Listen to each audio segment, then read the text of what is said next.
نقش کرنا سمجھتے کسے کہتے ہیں؟ نقش کرنا کسی چیز کو. آپ ماربل لگاتے ہیں دیوار میں، ماربل آپ نے صرف اس کو چپکا دیا، ٹھیک ہے نا، چپکایا ہوا، اس کو سیمنٹ لگا دیا، جو بھی اس کا مسالہ ہے تو اس کو لگا کر کے آپ نے چپکایا ہوا. لیکن چپکانے کے بعد اوپر سے آپ اس کے اندر کیل ٹھوک دیں اور وہ ہمیشہ کے لیے ضبط ہو جائے، نہ نکلے، اسے بولتے ہیں نقش کرنا.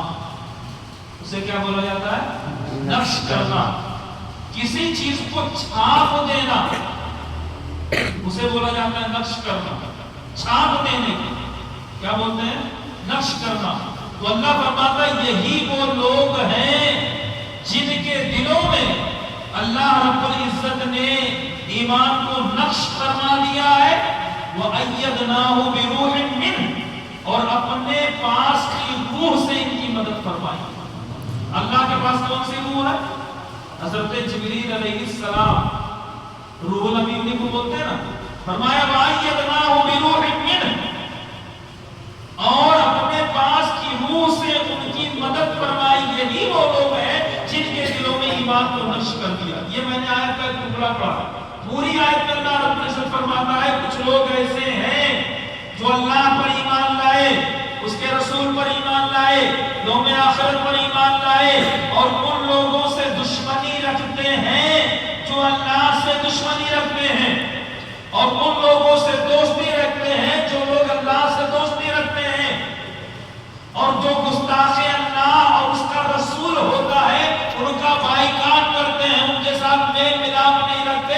یہی وہ لوگ ہیں جن کے دلوں میں اللہ نے ایمان کو نقش فرما دیا. یہ پوری آیت ہے، یہ پوری آیت ہے.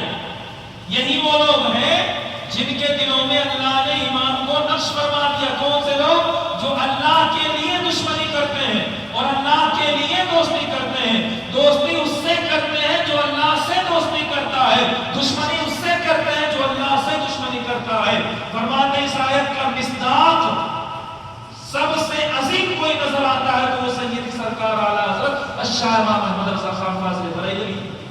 پوری زندگی حضور کے گستاخوں سے، دشمنوں سے دشمنی رکھا. اللہ ہمیشہ دشمنی رکھا ہے. کبھی بھائی چارے کی بات نہیں کی، کبھی میل ملاپ نہیں کیا، بلکہ یہاں تک مسئلہ تھا کہ ایک رافضی حضور اعلیٰ حضرت سے ملنا ہے. رافضی کا، رافضیوں کا مسئلہ کیا ہے؟ رافضی حضرت ابو بکر و عمر کو گالیاں بکتے، حضرت ابو بکر و عمر کو گالیاں بکتے، باقی صحابہ سے دشمنی رکھتے، حضرت مولا علی سے محبت رکھتے. ملنے آئے حضرت اعلیٰ حضرت حضور سیدی سرکار اعلیٰ حضرت کے چھوٹے بھائی حضرت محمد رضا. انہوں نے کہا سرکار جو ہے ایک عوام کو سے کوئی رافضی ملنے آیا ہے، آپ بھلے اس سے بات مت کریے، بس تھوڑا سا ملاقات کر لیں. ملاقات ہی تو کرنا ہے، ملاقات کرنے سے کیا ایمان چلا جائے گا، کیا ہو جائے گا. حضور سیدی سرکار اعلیٰ حضرت سے وہ بات ہو ہی رہی تھی کہ رافضی اندر آ گیا. حضور اعلیٰ حضرت کے پاس جب تک وہ بیٹھا رہا آپ نے اس کی طرف نظر بھی نہیں ڈالا. بات کرنا چھوڑو، نظر بھی نہیں ڈالا. بلاخر جب اسے پتا چل گیا کہ یہ مولانا میری طرف دیکھے گا تک نہیں تو اٹھ کر کے خود ہی شرمسار ہو کر کے چلا گیا. بعد میں آپ کے چھوٹے بھائی نے کہا صرف ملاقات کرنی تھی، کون سا ان کے مذہب میں ہم داخل ہو رہے تھے یا ان کے ایمان اور عقیدے سے ہمارا تعلق ہو رہا تھا، صرف ملنا تھا. آپ فرماتے ہیں حضرت عمر فاروق اعظم رضی اللہ تعالیٰ عنہ ایک دفعہ مسجد نبوی سے نکل کر کے اپنے گھر کی طرف جا رہے تھے. راستے میں ایک شخص سے ملاقات ہوئی، مسافر تھا. اس نے کہا بھوک لگی ہے، کھانا کھلا دیجیے. آپ نے یہ دلیل دی اپنے چھوٹے بھائی کو. کس نے؟ حضور اعلیٰ حضرت نے اپنے چھوٹے بھائی کو دلیل دی کہ سنو میں اس سے ملاقات کیوں نہیں کیا، اس سے بات کیوں نہیں کیا. ہمارے یہاں جانتے ہو ہمارے یہاں اتنا عام ہے کسی سے بھی مل لو، چاہے وہ کوئی بھی رہے، کسی سے بھی ملاقات کرو، بس ہمارا اپنا فائدہ ہونا چاہیے. یہ ہمارے تعلقات ہیں، یہ ہمارے مسائل ہیں. نفاق ہمارے دلوں میں ٹوٹ ٹوٹ کر کے بھر دیا گیا، نفاق اتنا بھرا گیا ہے. حضرت مولانا سہسرامی رحمت اللہ تعالی علیہ بہار کے وہ جید عالم گزرے، ان سے پوچھا کہ اگر ہمیں فرق کرنا ہو اور ہمیں پہچاننا ہو کہ سنی کون ہے، وہابی کون ہے، دیوبندی کون ہے، پہچان کرنی ہو تو کیا کریں؟ آپ فرماتے سب سے آسان طریقہ ہے اس کے سامنے اعلیٰ حضرت کا ذکر کر لو، ذکر رضا سن کر کے اگر چہرہ کھل جائے تو سمجھ لو اپنا ہے اور مرجھا جائے تو سمجھ لو وہابی. یہ آپ فرماتے ہیں یہ پہچان آپ نے دی ہے. اور آج بھی ہمارے شہر میں کچھ ایسے بھی ہیں, ہمارے اپنے لوگ کی بات کر رہا ہوں میں, دوسروں کی بات نہیں کر رہا, ہمارے اپنے لوگ جو کھاتے ہیں اعلیٰ حضرت کے نام پہ, کماتے ہیں اعلیٰ حضرت کے نام پہ, لیکن جب باری آتی ہے اعلیٰ حضرت کے بارگاہ میں شراج عقیدت پیش کرنے کی تو چہرے میں 12 بج جاتا اور دکھائی تک نہیں دیتے, نہیں دکھائی دیتے. یہ ہمارے مسائل ہیں. تو حضور سیدی سرکار اعلیٰ حضرت کے چھوٹے بھائی نے کہا ملنا تھا مل لیتے, نافذ نے کہا میں کون سا اس سے رشتہ کرنا, اس کے ساتھ تعلق کرنی ہے. آپ فرماتے سیدنا عمر فاروق اعظم مسجد نبوی سے نکلے, ایک مسافر ملا, کہا بھوک لگی ہے کھانا کھانا, فرماتے میرے گھر چل. گھر لے کر کے گئے, دسترخوان بچھایا, غلام کو کہا کھانا لے کر کے آؤ. غلام کھانا لے کر کے آیا, کھانے کے لیے بیٹھ گئے, ہاتھ بھی دھو لیا. کہتے ہیں ہاتھ ڈالا تھا کھانے میں اور اسی دوران اس نے کچھ ایسی بات کہی جن باتوں سے یہ لگ رہا تھا کہ یہ بدمذہب ہے. حضور عمر فاروق اعظم امیر المومنین فرماتے ہیں اس کے سامنے سے دسترخوان کو کھینچ لیا جائے. کھانا نہیں کھانے دیا, ہاتھ ڈال چکا تھا, کھینچ لیا دسترخوان کو, صرف اس بنیاد پر کہ بدمذہب تھا, بدمذہب تھا. اور پوری زندگی یہی کام کیا سرکار اعلیٰ حضرت نے, بدمذہبوں سے تعلق اختیار کی ہے اور ایک الگ جوکر ہو کر کے پوری زندگی گزاری. یہ اعلیٰ حضرت ہے, یہ اعلیٰ حضرت. بتاؤ اللہ کے نبی صلی اللہ علیہ وسلم اس دنیا میں جو دین لے کر کے آئے, دین لے کر کے آئے, اور اسلام اور اس کے احکامات, دین اور اس کے احکامات جو آقا صلی اللہ علیہ وسلم نے ہمیں دیا, وہ احکامات, اس پر ابتدا ہی سے شبخون ماری ہو رہی. شبخون مارا جا رہا. شبخون سمجھتے ہیں؟ رات میں کسی کے اوپر جا کر کے حملہ کر دینا, اسے شبخون کہا.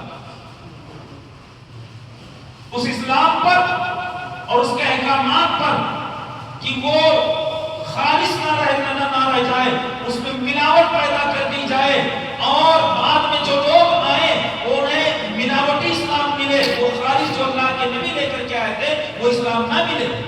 یہ کام ہے, یہ ابتدا سے ہو رہا حضور کے زمانے سے. حضور کے بعد صحابہ کرام کے زمانے میں لوگوں نے شبخون ماری اور اسلام کو مسخ کرنا چاہا, اس کے قوانین میں جو ہے تبدیلیاں کرنی چاہیے, اور یہ ابتدا سے چلتا آ رہا ہے. تابعین نے, تبع تابعین نے, مجتہدین نے, اور جتنے گزرے ہیں ہمارے بزرگان دین, ان سب کے زمانے میں اسلام کے اوپر شبخون ماری ہوئی اور اسلام کو مسخ کرنے کی کوشش کی گئی. ہر دور میں ہمارے ائمہ نے, ہمارے بزرگوں نے جو ہے غیروں کا, جنہوں نے اسلام کے چہرے کو مسخ کرنا چاہا, سنت کو مٹانا چاہا, اتباع مصطفیٰ پر چلنے سے لوگوں کو روکنا چاہا, اور جو عشق اللہ کے نبی صلی اللہ علیہ وسلم, جو عشق نبی کا چراغ لوگوں کے دلوں میں جل رہا تھا, اس چراغ کو ان لوگوں نے مٹانا چاہا. تو ہر دور میں ہمارے بزرگوں نے ان باطل طاقتوں کا منہ توڑ جواب دے کر کے ان کو ہمیشہ ہمیشہ کے لیے نیست و نابود کیا ہے. ٹھیک اسی طریقے سے جب جو ہے جب 1272 ہجری میں انگریزوں نے ہندوستان پر قبضہ کر لیا تھا اور انہوں نے 2 قومیں پیدا کی تھی, جسے ہم دیابنا کہتے ہیں, دیوبندی کہتے ہیں, اور وہابیہ کہتے ہیں. یہ 2 فرقے انہوں نے پیدا کی تھی. یہ باقاعدہ تاریخ اٹھا کر کے دیکھ, اس میں لکھا گیا ہے کہ یہ فرقہ جو پیدا کیا گیا تھا وہ انگریزوں کے ساتھ تھی تاکہ مسلمانوں کے اندر خدشات پیدا ہو, اور ان کا جو خالص مذہب مصطفیٰ نے لے کر کے بھیجا ہے اس کے اندر ملاوٹ پیدا کی جائے, اور یہ مذہب خالص نہ رہ جائے بلکہ اس کے اندر جو ہے ملاوٹ پیدا ہو, اور لوگوں کے دلوں سے وہ جو ایمان پکا ہے, سچا ایمان ہے, اور اس کی جو حلاوتیں ہیں وہ نکال لی جائیں, وہ پیدا کریں. جب اولیاء اللہ کے مزارات کو توڑا جا رہا تھا, اولیاء اللہ کوئی ذات نہیں ہوتی, ان کے مزارات کو بش کیا جا رہا تھا, اور فرمایا جا رہا تھا کہ یہ تو کچھ کر نہیں سکتے, بلکہ حضور کی ذات پر حملہ کیا جا رہا تھا کہ نبی صلی اللہ علیہ وسلم کچھ نہ تو دے سکتے ہیں نہ سن سکتے ہیں. یہ سارے عقائد پھیلانے کے لیے انگریزوں نے باقاعدہ وہابیہ کرامہ کو ماہانہ تنخواہیں دے رکھی تھی. آپ پڑھیے خون کے آنسو, آپ کو پتہ چلے گا, یہ انہوں نے پیدا کی تھی. فرماتے ہیں تمام باطل عقیدوں کو لوگوں کے ذہنوں میں اتارنے کے لیے ان دونوں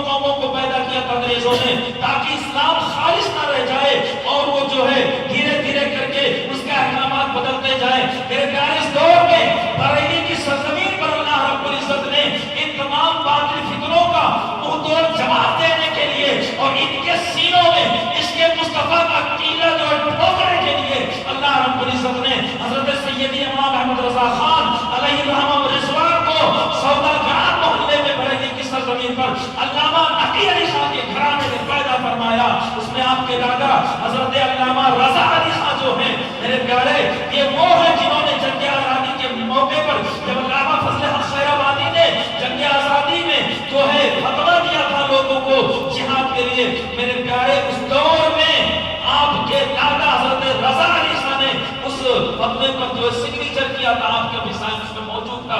یہ وہ ہے، اس گھرانے میں آپ پیدا ہوئے۔ فرماتے جب حضور سیدی سرکار اعلیٰ حضرت پیدا ہوئے نا تو آپ کا تاریخی نام مختار رکھا گیا۔ تاریخی نام کیا ہے اعلیٰ حضرت کا؟ مختار ہے، اور پیدائشی نام محمد ہے، اور دادا نے آپ کا نام رکھا احمد رضا۔ اب بولو سبحان اللہ۔ دادا نے کیا نام رکھا؟ احمد رضا دادا نے نام رکھا۔ حضور سیدی سرکار اعلیٰ حضرت الشاہ امام احمد رضا کا 1272 ہجری میں، اس میں 1272 ہجری میں 10 شوال کو پیدا ہوئے۔ 10 شوال کون سی تاریخ ہوتی؟ عید کے 10 دن بعد 10 شوال، پہلے شوال کو عید مناتے ہیں، 10 شوال کا 10 دن بعد عید کیا پیدا ہوئے؟ 1272 ہجری میں، یاد رکھیے اس کو، 1272 ہجری میں آپ پیدا ہوئے۔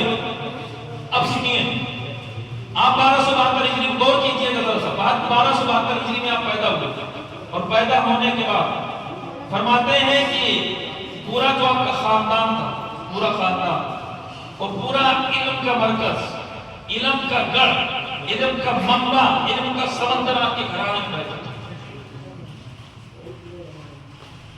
دادا مفتی اور والد دادا سے بڑے مفتی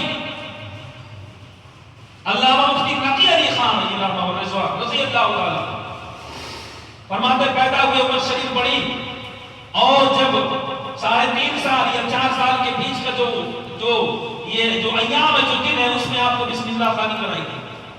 بسم اللہ خوانی کرانے کے لیے استاذ کے پاس لے جایا گیا۔ دادا نے کہا بسم اللہ خوانی کی جائے گی، کہتے بسم اللہ الرحمن الرحیم پڑھایا گیا، اور حروف تہجی پڑھائے جانے لگے۔ حروف تہجی سمجھتے ہیں؟ کیوں سمجھیں گے آپ تو مسلمان؟ الفابیٹ سمجھتے ہیں؟ کتنے الفابیٹ سبھی جانتے؟ بتاؤ بھائی کتنے؟ 26۔ ارے بھائی انگلش کے جو یہ ABCD الفابیٹ جنہیں بولا جاتا ہے، کتنے ہیں؟ کتنے حروف ہیں؟ 26۔ یہ بڑا پکا یاد ہے، دیکھو یہ مسلمان، یہ بڑا پکا یاد ہے۔ عربی کے الفابیٹ حروف تہجی کتنے ہیں؟ 30۔ کتنے ہیں حروف تہجی؟ 30۔ 29 ہیں۔ کتنے؟ 29 گن لیجیے بیٹھ کر کے۔ الف با تا تا جیم ہا خا دال زال را زا، اور اس کے بعد میں سین شین صاد ضاد طا ظا عین غین فا قاف قاف لام میم نون واو ہا حمزہ یا۔ کتنے ہیں؟ 29 ہیں۔ اب جب بسم اللہ خوانی کی تو جو بسم اللہ خوانی کرا رہے تھے، جو استاذ بزرگ ہستی تھی، انہوں نے پڑھانا شروع کیا، الف با تا تا جیم ہا خا۔ جب اخیر میں پہنچے تو ہمارے یہاں جو قاعدہ ہوتا ہے اس میں ایک خط ہوتا ہے لام الف، آپ نے پڑھا ہوگا لام الف، کہا شہزادے پڑھیے لام الف، آپ نہیں پڑھ رہے، خاموش ہیں۔ یہ اعلیٰ حضرت سنیے بھی، میں بتا رہا ہوں آپ کو۔ فرماتے ہیں کہ اب خاموش تھے، کہا لام الف پڑھیے، کہتا آپ نے نہیں پڑھا لام الف، تو پوچھا بھائی کیوں نہیں پڑھ رہے؟ پڑھیے لام الف پڑھیے، تو کہا لام الف پہلے تو میں الف پڑھ چکا ہوں سٹارٹنگ میں، اور لام بھی پڑھ چکا ہوں، اب الف پڑھ کر کے آئے اور لام میم میں نام بھی پڑھا، تو پھر دوبارہ سے کیوں پڑھوں گا؟ دوبارہ سے کیوں پڑھوں گا بھائی؟ جب میں پڑھ کے آ چکا ہوں، الف بھی اوپر پڑھ چکا ہوں، لام بھی پڑھ چکا ہوں، تو لام الف کو دوبارہ سے پڑھنے کی ضرورت کیا ہے؟ اس عمر میں ہمارے بچے منہ تک نہیں کھول سکتے، اعلیٰ حضرت نے پورے مجمع کو گنگا کر دیا۔ الف بھی پڑھ چکا ہوں، لام بھی پڑھ چکا ہوں، اب دوبارہ سے دونوں حروف کو پڑھنا کیوں ہے اور یہاں لکھا کیوں گیا؟ اعتراض۔ تو آپ کے دادا نے اشارہ کیا، بچے ایسا ہے کہ جب استاذ کچھ پڑھائے تو پڑھ لیا جاتا ہے، زیادہ ثواب نہیں کیجیے، پڑھ لیجیے، لیکن اشارتاً دادا نے جواب دے دیا۔ اشارتن دادا نے جواب دیا کہ جو تم الف پڑھ کر کے آئے ہو وہ الف حقیقت میں الف نہیں ہے بلکہ وہ حمزہ ہے. کیا ہے؟ وہ حمزہ ہے، وہ حقیقت میں الف نہیں ہے. اور حمزہ کو آپ نے پڑھ لیا. اب یہاں جو لام الف پڑھایا جا رہا ہے، یہ لام الف میں جو الف ہے یہ حقیقت میں الف ہے، وہ تو حمزہ تھا، لہذا پڑھنے میں کوئی حرج نہیں ہے. تو کہا کہ ٹھیک ہے، مان لیا یہ جو ہے الف ہے، وہ ہم حمزہ پڑھ کر کے آئے تھے، تو الف کو لام کے ساتھ ہی کیوں پڑھنا ہے؟ جو لام الف بول رہے ہو، یہ لام الف جو ہے، یہ لام اور یہ الف جو ہے، یہ لام الف کو لام کے ساتھ ہی کیوں لگایا گیا؟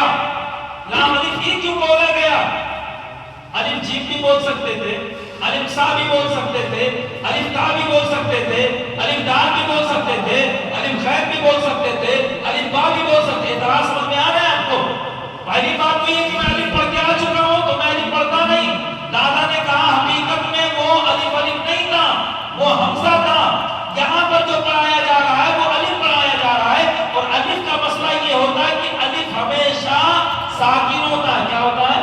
ساکن کو جزم جس کے اوپر لگا رہتا ہے، جازم ہوتا ہے، جازم جزم ہوتا ہے. اور ساکن حرف کو آپ تنہا نہیں پڑھ سکتے، اس کو کسی نہ کسی حرف کے ساتھ ملا کر کے پڑھا جائے گا. تنہا آپ نہیں پڑھ سکتے، اس کو کسی نہ کسی حرف کے ساتھ ملا کر کے پڑھا جائے گا. لہٰذا الف کو لام کے ساتھ ملا کر کے پڑھا گیا. تو آپ نے فرمایا ٹھیک ہے، بات تو سمجھ آ گئی کہ الف کو لام کے ساتھ ملایا جا رہا ہے. لیکن الف کو لام کے ساتھ ہی آپ نے کیوں ملایا؟ الف کو، یہ جو لام الف آپ بول رہے ہو، اس الف کو جیم کے ساتھ کیوں نہیں ملایا؟ تے سے کے ساتھ کیوں نہیں ملایا؟ خا جار خا جیم کے ساتھ کیوں نہیں ملایا؟ دال زا ازار کے ساتھ کیوں نہیں ملایا؟ صاد دال کے ساتھ کیوں نہیں ملایا؟ لام کے ساتھ ہی کیوں ملایا؟ تو آپ کے دادا محترم فرماتے ہیں مسئلہ ایسا ہے کہ الف کو لام کے ساتھ ملانے کی حقیقی وجہ یہ ہے کہ الف اور لام صورت اور سیرت میں دونوں ایک دوسرے سے ملتے ہیں. الف اور لام دونوں صورت اور سیرت میں ایک دوسرے سے ملتے ہیں. آپ الف لکھیں گے، الف زبر آ، لام اور پے، الف لام اور پے. آپ فرماتے ہیں دوسری وجہ یہ ہے کہ الف کا قلب اور لام کا قلب دونوں میں جو ہے ایک صورتی پائی جاتی ہے. آپ جب الف لکھیں گے تو الف کے بیچ میں بھی لام آتا ہے، اور جب آپ لام لکھیں گے تو لام کے بیچ میں بھی الف آتا ہے. نہیں سمجھ میں آ رہا؟ بورڈ چاہیے اس کے لیے، اس میں دکھائی نہیں دے رہا ہے. یہ دیکھیں، اگر الف وہ والا نہیں لکھنا آپ کو، یہ والا الف نہیں چلے گا. یہاں پہ الف کو حروف میں لکھیں کیا؟ یہ الف زبر آ، لام پے زیر الف، یہ ہو گیا الف. تو الف زبر آ، لام اور پے، یہ تین حروف آپ کو دکھ رہے ہیں، الف لام پے. تو الف کے بیچ میں کیا آیا؟ لام آیا. الف زبر آ، لام پے زیر الف، یہ بیچ میں کیا آیا؟ الف کے لام آیا. اسی طریقے سے جب آپ لام لکھیں گے، لام الف زبر لا، میم ساکن لام. اب لام اور میم کے بیچ میں کیا آیا؟ الف آیا. تو دونوں کا قلب، دونوں کا بیچ ایسا ہے کہ دونوں میں ایک دوسرے، یہ دونوں آ جا رہے ہیں.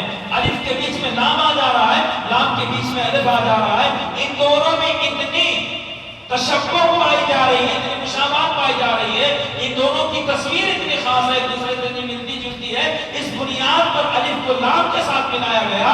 اگر آپ لام جو ہے الف جیم لکھیں گے یا جو ہے الف صاد لکھیں گے تو اس میں صورتی نہیں پائی جا رہی ہے، صورتی نہیں ہو رہی ہے. دونوں ایک دوسرے کے مشابہ نہیں دکھ رہے بلکہ الگ الگ دکھ رہے ہیں. تو ایک جیسا دکھنے کی بنیاد پر اور ایک دوسرے کے سینے میں پائے جانے کی بنیاد پر فرماتے ہیں الف کو لام کے ساتھ ملا کر کے لکھا گیا. یہ عمر کتنی تھی؟ 4 سال کی عمر مبارک ہے حضور سیدنا سرکار اعلیٰ حضرت کی. اس عمر میں ہمارے بچے بول بھی نہیں پاتے، آپ نے استاذ کا منہ بند کر دیا، منہ بند کر دیا. فرماتے ہیں آپ کے دادا نے جواب دیا. بہرحال بسم اللہ خانی ہو گئی، تعلیم کا سلسلہ شروع ہوا. 6 سال کی عمر میں ربیع الاول شریف کے موقع پر آپ نے بریلی شریف کے سب سے بڑے منبر پر کھڑے ہو کر کے آپ نے تقریر فرمائی. 1 گھنٹے نہیں، 6 گھنٹے کی تقریر فرمائی. 6 سال کی عمر میں 6 گھنٹے کی تقریر، ایک روایت میں 8 گھنٹے کی تقریر آپ نے فرمائی ہے. یہ سیدی سرکار اعلیٰ حضرت حضور اعلیٰ حضرت کا مسئلہ میں واللہ جتنا بولوں گا کم ہے، میں پورا بول کے نہیں کہا رہا۔ حضور اعلیٰ حضرت کو اتنی محبت تھی سیدوں سے، اتنی محبت تھی، جمعرات کے دن اعلیٰ حضرت کے یہاں فاتحہ ہوتا ہے، جیسے جمعرات کو ہمارے گھروں میں فاتحہ ہوتا ہے، اعلیٰ حضرت کے جو ہے گھر پہ فاتحہ ہوتا تھا اور باقاعدہ پروگرام ہوتا تھا جمعرات، اور اس کے بعد فاتحہ خانی ہوتی تھی۔ تو جو سیدزادے محفل میں آتے تھے، آپ ہر سبھی کو ایک ایک پیس مٹھائی دیتے تھے۔ قدر و منزلت دیکھو سیدزادوں کی کتنی تعظیم کرتے تھے اعلیٰ حضرت۔ جو بھی بندہ آتا تھا محفل میں سب کو ایک ایک پیس مٹھائی دیتے تھے، لیکن سید صاحب کے لیے 2 پیس الگ سے نکال کر کے رکھتے تھے۔ ویسے نہیں عاشق رسول کہلائے اور ویسے نہیں دیدار مصطفیٰ ہوا۔ کچھ تو بات تھی حضور کی ذات سے اور کچھ تو رہا ہوگا جس بنیاد پر۔ اتنا خیال کون کرتا ہے؟ یہ چھوٹی چھوٹی چیزیں ہم کبھی سوچ بھی نہیں سکتے۔ حضور اعلیٰ 2 پیس مٹھائی الگ سے رکھتے تھے اور پہلے سید زادے کے لیے نکال کے رکھ دیتے تھے، پھر لوگوں کو تقسیم کرتے تھے۔ کسی کو ملے نہ ملے ان کو ضرور ملنا چاہیے۔ یہ حضور اعلیٰ حضرت کی ذات بابرکات۔ تو فرماتے ہیں آپ کی عمر مبارک پڑی، آپ نے اپنے شہر کے جو مشہور اور جو ہے معتمد علماء نے ان سے تعلیم حاصل کیا اور جو ہے باقی علوم جو ہے اپنے والد گرامی سے حاصل کیا۔ 13 سال کی عمر مبارک میں آپ عالم بھی بنے، آپ فاضل بھی بنے اور 13 سال کی عمر میں مفتی بھی بن گئے، مفتی بھی بنے۔ 13 سال کی عمر میں ہمارے بچے یہاں انجمن آنا شروع کرتے، مفتی بھی بن گئے۔ اور صرف ایک ہوتا ہے کہ مفتی بننا اور ایک ہوتا ہے مفتی بن کر کے فتویٰ بھی لکھ دینا۔ فرماتے ہیں رضاعت کے مسئلے پر آپ کے والد گرامی ایک مسئلہ آیا تھا، آپ نے اس پر مکمل فرماتے ہیں 11 اوراق میں فتویٰ لکھ کر کے آپ کے والد گرامی کو پیش کر دیا تھا 13 سال کی عمر میں۔ یہ حضور سیدی سرکار اعلیٰ حضرت شاہ امام احمد رضا خان 105 علوم کا جاننے والا۔ 105 علوم کتنے ہوتے ہیں؟ ہم کتنا علم جانتے ہیں؟ مشکل سے، ہم اپنی بات کر رہے ہیں، ہم کتنا جانتے ہیں؟ آج کل کے جو علماء ہیں ان کی بات کر رہے ہیں، مشکل سے فقہ جانتا ہے، علم فقہ، علم اصول فقہ، علم حدیث، علم اصول حدیث، علم تفسیر، علم اصول تفسیر، علم فلسفہ، اصول فلسفہ بھی ہو سکتا ہے پڑھ دیا تو پڑھ دیا ورنہ پڑھایا نہیں جاتا، علم منطق، اصول منطق بھی پڑھایا جاتا ہے، اس کے بعد میں علم کلام، علم معانی اور اس کے بعد میں علم میراث۔ یہ وہ علوم ہے جو ہمیں پڑھایا جاتا ہے، یہ وہی 6-7 ان کی مشکل سے یہ ہم پڑھتے ہیں اور ہم پڑھتے نہیں، ہمیں وہ قواعد بتا دی جاتے ہیں کہ بھائی اس کا یہ قاعدہ ہے، اس علم کا یہ قاعدہ ہے، اس کا یہ قاعدہ، ہمیں قواعد سکھا دی جاتے ہیں، بس اسی کو ہم نے عالم کہتے ہیں۔ اعلیٰ حضرت نے صرف قواعد نہیں، 105 علوم پہ مکمل دسترس حاصل کیا، یعنی مٹھی میں کوئی بھی علم، 105 علوم جن کا نام ہم تک نہیں جانتے، نام تک ہم نہیں جانتے، 105 علوم حضور سیدی سرکار اعلیٰ حضرت۔ اور صرف یہ نہیں کہ جان لینا، فرماتے مکمل دسترس میں 7 مہارت تامہ بھی حاصل تھا، مہارت حاصل تھی، مہارت تامہ حاصل تھا 105 علوم پہ۔ میں کچھ علوم کے نام پڑھتا ہوں، سنیے۔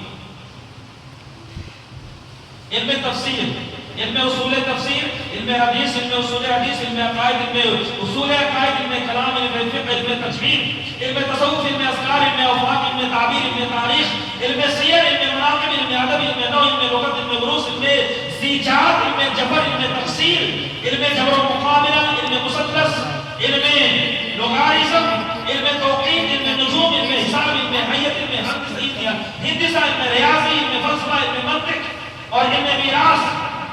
یہ میں نے کچھ کے نام بتائے، 105 علوم، اور صرف جاننا نہیں بلکہ اس پر کما حق کو مہارت تامہ حاصل کرنا۔ آپ کے دور میں آپ جیسا کوئی ریاضی کا جاننے والا،